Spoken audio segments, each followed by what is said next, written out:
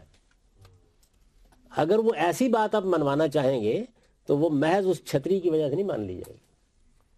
اس لیے میں نے مثال دی کہ وہ تو قرآن میں بھی اس طرح کی آیت ہو تو پھر بڑا مسئلہ پیدا ہو جائے گا. یہ کیا بات کی ہے اللہ تعالیٰ نے؟ یہ اپریشیٹ ہو گئی بات ساری. تو اصل میں مسئلہ وہیں کا وہیں کھڑا ہے. اتنے فلسفیانہ انداز سے اس کو حل کرنے میں بھی کامیابی نہیں ہو سکتی، پاسبل نہیں، ممکن نہیں. استاد اس طرح جس طرح قرآن کا وضو کا ملتا ہے کہ اس طرح پاؤنڈ ہو اور پھر رسول صلی اللہ علیہ وسلم کہتے ہیں کہ مسح کر لو، تو ہمیں اسے کیا ایکسیپشن رکھیں گے، اسے کس طرح ٹریٹ کریں گے؟ جی بالکل ایکسیپشن ہے، اور اس کا اصول موجود ہے قرآن میں. یعنی وہ ساری باتیں سامنے رکھ کے رسول اللہ نے ایکسیپشن دی ہے، وہ بھی ایکسیپشن ہے.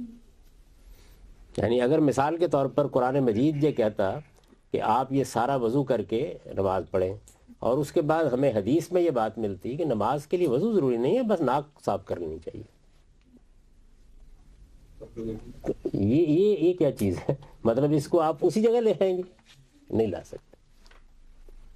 ایکسیپشن ہونی چاہیے. یعنی اگر آپ کہتے ہیں کہ حدیث نے ایکسیپشن بیان کیا تو وہ ایکسیپشن ہونی چاہیے. اگر آپ کہتے ہیں پروسیجر بیان کیا تو وہ پروسیجر ہونا چاہیے. جو آپ کہہ رہے ہیں وہ اس جگہ آئے گا تو ایکسیپٹ ہو جائے گا، لیکن اگر وہ اس جگہ کو پھلانگ گیا ہے تو پھر وہ ایکسیپشن نہیں، وہ ایبریگیشن نہیں ہے. اگر اس جگہ آئے گا تو پھر کنٹرڈکشن رہے گی نہیں. وہ کنٹرڈکشن وہاں رہے گی نہیں، وہ اصل میں پھر ایڈجسٹ ہو گیا، کنٹرڈکشن نہیں رہی.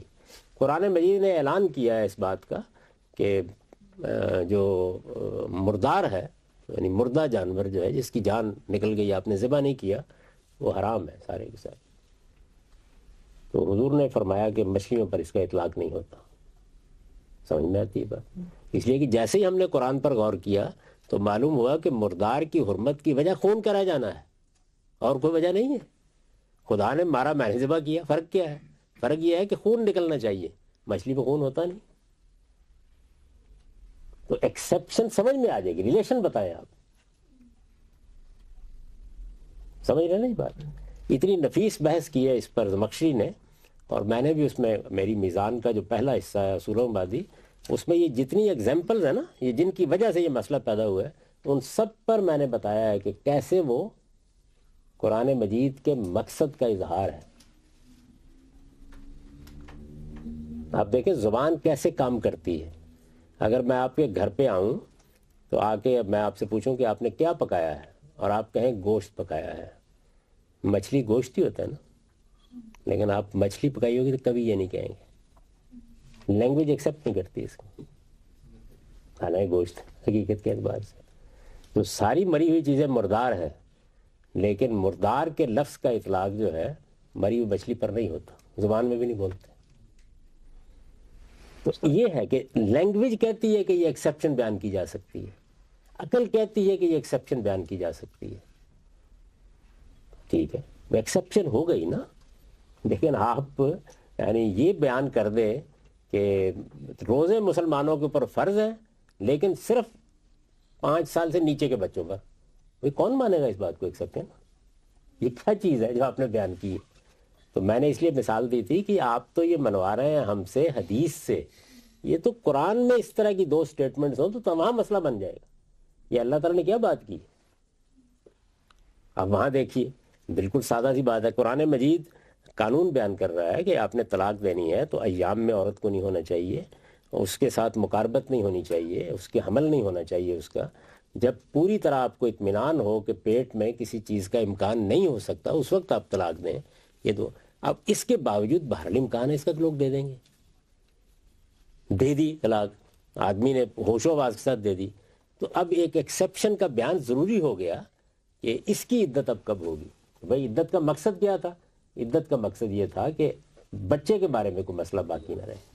اب یہ فرمایا کہ وہ حاملہ عورت کی عدت اس وقت تک ہوگی. اب دیکھیں اس کا اثر آگے بھی پڑ رہا ہے، پیچھے بھی پڑ رہا ہے. یعنی اگر فرض کر لیجئے کہ عدت 3 مہینے تھی اور پتہ چلا 2 دن کے بعد تو 9 مہینے انتظار کرنا پڑے گا، 9 ساڑھے 9 مہینے.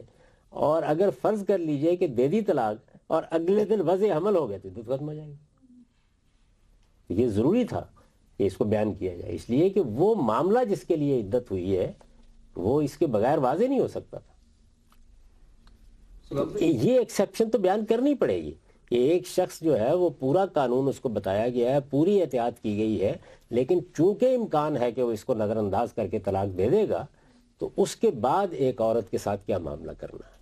تو یہ ایکسیپشن جو ہے یہ آپ جہاں چاہے بیان کر دیں, یعنی بے شک پہلے پورا قانون بیان کر دیں اور 2 سال بعد بیان کر دیں ایکسیپشن. یہ بالکل کامن سینس ایکسیپشن ہے, سمجھ میں آتی ہے. اس کے اوپر کیا اعتراض ہے؟ اسی اصول کے اوپر جو آپ نے یہ مثال دی, اس میں کیا پھر اس کو ختم کیا جا سکتا ہے آج کل کے دور میں, جب ہمیں پتہ ہے کہ اب الٹرا ساؤنڈ سے آپ بتا سکتے ہیں کہ حمل ہے کہ نہیں, تو کیا جی میں بارہ کو یہ بیان کر چکا ہوں. جیسے ہی آپ کو علمی طریقے سے یقینی سطح پہ معلوم ہو جائے تو عدت کے احکام ختم ہو جائیں. وہ قرآن مجید نے 10 طریقوں سے اس بات کو واضح کر دی. اب دیکھیے یہ میں نے بات کہہ دی تو یہ میں نے قرآن کو ایبروگیٹ کر دی نہیں کیا نا. کیوں؟ وجہ کیا ہے؟ وجہ یہ ہے کہ جو قرآن مجید نے یہ بات واضح کر دی ہے کہ اصل باعث کیا ہے, سبب کیا ہے. اچھا, اسی طرح سے جب یہ پتہ چل جائے کہ فلاں حکم کو دینے کی وجہ یہ ہے, وجہ باقی ہوگی حکم باقی ہوگا, وجہ ختم ہو جائے گی حکم ختم ہو جائے گا. یہ ساری باتیں ایک عالم بھی کہتا ہے, ایک فقیہ بھی کہتا ہے, روز سارے فقہا کہتے ہیں. اس طرح کی بات رسول اللہ سے معلوم ہوگی تو کون نہیں مانے گا, مانی جائے گی. لیکن اگر آپ ایک ایسی بات کہہ دیتے ہیں کہ جس کے نتیجے وہ پہلا سٹیٹمنٹ جو ہے وہ اپنی ذات ہی میں ختم ہو جاتا ہے, تو یہ بات تو خود وہاں نہیں قبول کی جا سکتی کہ اگر وہ قرآن میں اللہ تعالیٰ 2 مرتبہ کہہ دیں تو بس پھر آپ اعتقاد نہیں مانیں گے, علم و عقل میں نہیں مانا جا سکتا اس بات. تو یہ حضرات مجھے کوئی عقیدہ نہیں بتا رہے تھے, یہ ایک منطقی قضیہ قائم کر کے ایک فلسافیکل بنیاد فراہم کر رہے تھے. تو میں نے اس کا تجزیہ کر کے آپ کو بتایا کہ وہ فلسافیکل بنیاد بہت کمزور ہے, اس کی بنیاد پر ایسی چیزیں نہیں مانی جا سکتی. لیکن ہم بھی سب عدت میں ایک بات, مطلب اس میں ایک آپشن رجوع بھی تو ہوتا ہے. عدت موضوع نہیں اس وقت, سوال بس وہ کریں. اور اس طرح قرآن جب کہتا ہے کہ زانی کو 100 کڑے لگائیں اور حضرت صلی اللہ علیہ وسلم اکثر رجم کرتے ہیں, تو یہ پھر اگین یہ ایکسیپشن ہوگی. یہ کیسے ایکسیپشن ہے بتائیں آپ کی عقل مانتی ہے ایکسیپشن ہے؟ پھر ہم اس کس زمرے میں جائیں گے کہ یعنی کہ قرآن ایک چیز کہہ رہے ہیں صلی اللہ علیہ وسلم, ہم روایات سے ہم ایک اور چیز. کنٹراڈکشن ہے سیدھی سیدھی, یہ پھر کنٹراڈکشن, بالکل تیسری کنٹراڈکشن. اس میں احناف نے بالکل ٹھیک بات کی ہے کہ یہ ایبروگیٹ ہو گیا, آیت جو ہے وہ منسوخ ہو گئی. اس پر ہم تبصرہ کر چکے ہیں کہ منسوخ کہیں گے تو پھر ہم کیا کہیں گے. دیکھیں نا, آپ کہیں گے محتمل المعانی ہے, اس کا مطلب یہی ہے. سوچیں تھوڑی دیر کے لیے, اس پر ہم تنقید کر چکے. آپ کہیں گے ایبروگیٹ کر سکتا ہے, اس پہ تنقید کر چکے. آپ کہیں گے کہ یہ تو اللہ کی حفاظت میں ہے, دونوں باتیں بیک وقت مان لو. دونوں باتیں بیک وقت اگر قرآن میں کہیں ہوں مختلف جگہوں کے اوپر, وہ بھی ایکسیپٹیبل نہیں ہوگی. ایکسیپٹیبل علم کی زبان میں کہہ رہا ہوں. یعنی آپ مجھ سے کہیں گے اللہ کی کتاب ہے, سر جھکا دو میں مان لوں گا, لیکن یہ کہ یہ باتیں متوقع نہیں ہے کہ اللہ تعالیٰ ایسے کہے گا. میں نہیں کہتا, آپ نہیں کہتے, تو اللہ کیوں کہے گا یہ بات؟ تو آپ ہم سے اس بنیاد پر یہ بات نہیں منوا سکتے. بس جناب, یہ تو قضیہ ہو گیا مکمل.